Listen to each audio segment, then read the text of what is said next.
ನಮಸ್ಕಾರ ವೀಕ್ಷಕರೇ, on spot ನ್ಯೂಸ್ಗೆ ಸ್ವಾಗತ. ನಾನು ಸಂಗೀತ. ಹೆಸರು, ಉದ್ದು, ತೊಗರಿ ಮತ್ತು ಹತ್ತಿ, ಭತ್ತ ಬೆಳೆಗಳನ್ನು ಸಮೀಕ್ಷೆ ಮಾಡಿಸಬೇಕು. ಕಲಬುರಗಿಯಲ್ಲಿ ಅತಿವೃಷ್ಟಿಯಿಂದ ಹಾನಿಯಾದ ಕಾರಣ ರೈತರಿಗೆ ಪ್ರತಿ ಎಕರೆಗೆ 50,000 ರೂಪಾಯಿ ಪರಿಹಾರ ಒದಗಿಸಬೇಕು ಸೇರಿದಂತೆ ತಮ್ಮ 10 ಹಲವು ಬೇಡಿಕೆಗಳನ್ನು ಈಡೇರಿಸುವಂತೆ ಆಗ್ರಹಿಸಿ ಇಂದು ಕರ್ನಾಟಕ ರಾಜ್ಯ ರೈತ ಸಂಘ ಮತ್ತು ಕಾರ್ಮಿಕ ಸೇನೆ ವತಿಯಿಂದ ಕಲಬುರಗಿಯ ಜಿಲ್ಲಾಧಿಕಾರಿಗಳ ಕಚೇರಿ ಮುಂದೆ ಪ್ರತಿಭಟನೆ ನಡೆಸಿದರು. ಕಲಬುರಗಿಯ ಜಿಲ್ಲಾಧಿಕಾರಿಗಳ ಕಚೇರಿ ಮುಂದೆ ಪ್ರತಿಭಟನೆ ನಡೆಸಿದ ಪ್ರತಿಭಟನಾಕಾರರು ಕಲಬುರಗಿ ಜಿಲ್ಲೆಯಲ್ಲಿ ಬರುವ ಎಲ್ಲ ತಾಲೂಕಿನಲ್ಲಿ ಬರುವ ಸಂಪೂರ್ಣ ಹಳ್ಳಿಗಳು ವಿಪರೀತವಾಗಿ ಸುರಿದ ಮಳೆ ಮತ್ತು ಹಳ್ಳ ನಾಲಗಳು ತುಂಬಿ ಹರಿದು ಜಲಾವೃತವಾಗಿ ಸಂಪೂರ್ಣವಾಗಿ ಎಲ್ಲಾ ಬೆಳೆಗಳು ನಾಶವಾಗಿವೆ. ಆದ ಕಾರಣ NDRF ಯೋಜನೆ ಅಡಿಯಲ್ಲಿ ಮತ್ತು SDRF ಯೋಜನೆ ಅಡಿಯಲ್ಲಿ ಬೆಳೆ ಹಾನಿಯಾದ ಎಲ್ಲಾ ರೈತರಿಗೆ ಎಕರೆಗೆ 50,000 ರೂಪಾಯಿಗಳು ಸಂದಾಯ ಮಾಡಬೇಕು. ಸರ್ಕಾರ ಒಂದು ವೇಳೆ ಹಾಳಾದ ಬೆಳೆಯ ಪರಿಹಾರ ಕೊಡದೆ ಇದ್ದಲ್ಲಿ ರೈತರು ಆತ್ಮಹತ್ಯೆ ಮತ್ತು ನೇಣಿಗೆ ಶರಣಾಗುವ ಪರಿಸ್ಥಿತಿ ಬಂದಿದೆ. ಆದ್ರಿಂದ ಸರ್ಕಾರ ಈ ಕೂಡಲೇ ಎಚ್ಚೆತ್ತುಕೊಂಡು ರೈತರಿಗೆ ಪರಿಹಾರ ಕೊಡಬೇಕು. ಸರ್ಕಾರ ರೈತರ ಎಲ್ಲಾ ಬ್ಯಾಂಕ್ನ ಸಾಲಗಳನ್ನ ಮನ್ನಾ ಮಾಡಬೇಕು. ರೈತರಿಗೆ ಸಾಲದಿಂದ ಋಣಮುಕ್ತಿ ಮಾಡಬೇಕು ಸೇರಿದಂತೆ ತಮ್ಮ 10 ಹಲವು ಬೇಡಿಕೆಗಳನ್ನು ಈಡೇರಿಸಬೇಕು ಎಂದು ಸರ್ಕಾರಕ್ಕೆ ಆಗ್ರಹಿಸಿದರು. ಇವತ್ತಿನ ದಿವಸ DC ಅವರ ಮುಖಾಂತರ ಮುಖ್ಯಮಂತ್ರಿಗಳಿಗೆ ಮನವಿ ಕಳಿಸುತ್ತಾ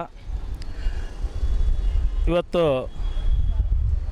ಹಸಿ ಬರಗಾಲಂತ ಜಿಲ್ಲೆಯಾದಂಥ ಘೋಷಣೆ ಆಗಬೇಕು. ಯಾಕಂದರೆ ಅತಿ ಹೆಚ್ಚು ಮಳೆಯಾದ ಕಾರಣ ಭೀಮಾ ನದಿ ಮತ್ತು ಈ ಬೀದರ್ ನಿಂತು ಬಂದಂಥ ನೀರಿನಿಂದ ನಾಲಾಗೆಲ್ಲ ತುಂಬ ಹರಿದು ಎಲ್ಲ ಬೆಳೆಗಳು ನಾಶವಾಗಿದೆ. ಊರು ಮುಳುಗಿ 5 ದಿವಸದವರೆಗೆ ಗುಲ್ಬರ್ಗಕ್ಕೆ ಬರಬೇಕಾದರೆ ಸಂಪರ್ಕ ಕಡಿತವಾಗಿತ್ತು. ಎಲ್ಲ ಬ್ರಿಡ್ಜ್ಗಳು ತುಂಬಿ ಆ ಕಡೆಯಿಂದ ಆ ಕಡೆ, ಈ ಕಡೆ ಇದ್ದವರು ಈ ಕಡೆ ಊಟ ಸಿಗಲಾರದಂಥ ಪರಿಸ್ಥಿತಿಯಾಗಿದೆ. ಚಿತ್ತಾಪುರ ತಾಲೂಕಿನಲ್ಲಿ ಕೆಲವೊಂದು ಹಳ್ಳಿಗಳು ನೀರಲ್ಲಿ ಮುಳುಗಿ ಅಂಥ ಟೈಮ್ನಲ್ಲಿ ಅವರಿಗೆ ಗಂಜಿ ಕೇಂದ್ರಗಳು ತೆರಿಬೇಕಾಗಿತ್ತು. ತೆರೆದೀವಂತೇಳಿ ಕೆಲವೊಂದು ಸುಳ್ಳು ಅಲ್ಲಿ ಹೋಗಿ ಕೆಲವೊಂದು ಜಿಲ್ಲಾ ನಿಂತ ಬಂದಂಥ ಅಧಿಕಾರಿಗಳಿದ್ದರು, ಕೆಲವೊಬ್ಬರು ತಾಲೂಕು ಅಧಿಕಾರಿಗಳಿದ್ದರು, ಇದಕ್ಕೆ ಉಸ್ತುವಾರಿ ಮಂತ್ರಿಗಳೂ ಇದ್ದರು. ಮತ್ತು ಮುಖ್ಯಮಂತ್ರಿಗಳು ಹೆಲಿಕಾಪ್ಟರ್ ಮುಖಾಂತರ ಮ್ಯಾಲಿಂದೇ ನೋಡ್ತಾ ಇದ್ದರು. ಆದರೆ ಕೆಳಗೇನು ಕಾಣುತ್ತೆ, ಜನರು ಎಲ್ಲರ ಅಂತಲೂ ಕಾಣಲ್ಲ, ಊಟ ಮಾಡಿರಂತನೂ ಕಾಣಲ್ಲ, ಏನಂತನೂ ಕಾಣಲ್ಲ, ಮುಳುಗಿ ಹೋದ್ರೂ ಕಂಡಿಲ್ಲ. ಅದ್ರಾಗ ಪೂರ್ತಿ ಸಂಪೂರ್ಣವಾಗಿ ಮನೆ ಮುಳುಗಿದಾಗ ಆ ಮನೆ ಮ್ಯಾಗೆ ಬೋರ್ಡ್ ತೊಗೊಂಡು ತಿರುಗದಂಥವ್ರ ನಮ್ಮ ಜಿಲ್ಲಾದ ನಿಂತ ಬಂದಂಥ ಅಧಿಕಾರಿಗಳು ಸರ್ವೆ ಮಾಡ್ಲಾಕ. ಕೆಲವೊಂದು ಕರೆಂಟ್ ಇದ್ದಂಥ ಟೈಮ್ನಲ್ಲಿ ಇದ್ರ ಕರೆಂಟ್ ಅದ ನೋಡ್ರಿ ಅಂತ ಕಟ್ ಮಾಡ್ರಿ ಅಂತ ಹೇಳ್ತಿರ, ಕಟ್ಗೆ ನಿಂತು ಎತ್ತಿ ಅಂಥ ಟೈಮ್ನಲ್ಲಿ ಇಲ್ಲಿ ಇರ್ತಕ್ಕಂಥ ಬಡ ಜನರು ಎಲ್ಲಿ ಹೋಗಿರೋ ಅಂತ ಕೇಳಿದ್ರ ಯಾರೂ ಕೇಳಲಿಲ್ಲ. ಇವತ್ತಿನ ದಿವಸ ನಾವು ಎಕರೆಗೆ 50,000 ಕೊಡಬೇಕಂತ ಒಂದು ಮನವಿ ಇದೆ.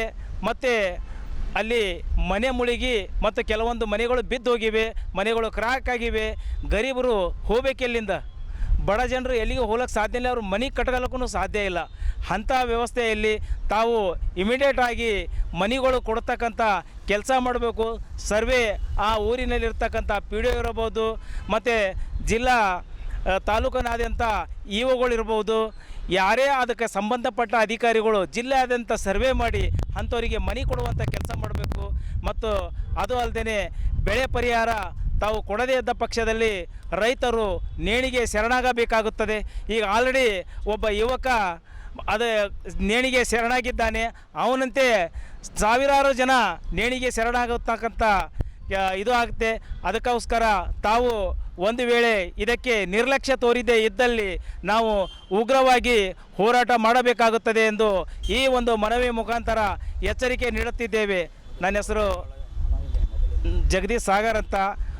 ವೇದ multi speciality trauma emergency 24x7 ತುರ್ತು ಚಿಕಿತ್ಸಾ ಸೌಲಭ್ಯವುಳ್ಳ ಆಸ್ಪತ್ರೆ. ಕಲಬುರಗಿ ಜಿಲ್ಲೆಯ ಖ್ಯಾತ ಅನುಭವಿ orthopaedic surgeon doctor Vivek Veeresh ಹಾಗೂ ENT and head and neck surgeon and allergy ತಜ್ಞ ವೈದ್ಯರಾದ ಶ್ರದ್ಧಾ ಪವಾರ್ ದಂಪತಿಗಳ ನೇತೃತ್ವದಲ್ಲಿ ಅನುಭವಿ ವೈದ್ಯರ ತಂಡದೊಂದಿಗೆ orthopaedic, ENT, neuro surgery, general surgery, general medicine, urology, gastro surgery, paediatric, obstetrics, gynaecology, cardiology, neurology, arthroplasty, arthroscopy, spine surgeries ಸೇರಿದಂತೆ OPD, IPD, ICU, NICU, ultrasound, 2D echo, laboratory, major OT ಸೌಲಭ್ಯದೊಂದಿಗೆ ಎಲ್ಲ ರೋಗಕ್ಕೂ ಒಂದೇ ಸೂರಿನಡಿ ರಿಯಾಯಿತಿ ದರದಲ್ಲಿ ವೇದ ಮಲ್ಟಿ ಸ್ಪೆಷಾಲಿಟಿ ಆಸ್ಪತ್ರೆಯಲ್ಲಿ 24x7 emergency ಚಿಕಿತ್ಸೆ ನೀಡಲಾಗುವುದು.